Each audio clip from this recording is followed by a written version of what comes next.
ఓవరాల్‌గా చెప్పాలంటే ఈరోజు ఒక ఎదురుదాడి చేసే ప్రయత్నం చేస్తున్నారు.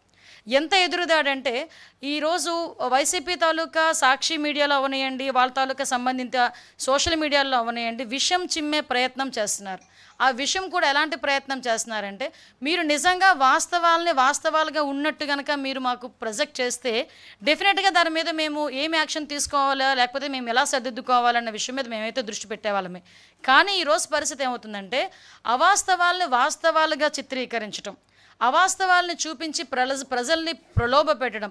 ఓవరాల్‌గా చెప్పాలంటే ఒక ప్రజల్లోని ఒక అలజడిని, ఒక అనుమానాన్ని, ఒక అభద్రతా భావాన్ని క్రియేట్ చేయటానికి సోషల్ మీడియా వేదికగా, లేకపోతే మీడియా వేదికగా కొంతమంది చేస్తున్న దుష్ప్రచారాన్ని చూస్తూ ఉంటే నిజంగా తిరిగి మళ్ళా మా కొరడాలు జులిపించాలి అంటే, మా పోలీస్ కొరడా జులిపించాలి అన్న పరిస్థితి అయితే వస్తుంది. పోలీస్ కొరడా అంటే మీరు వేరేగా ఆలోచించారు కాదు.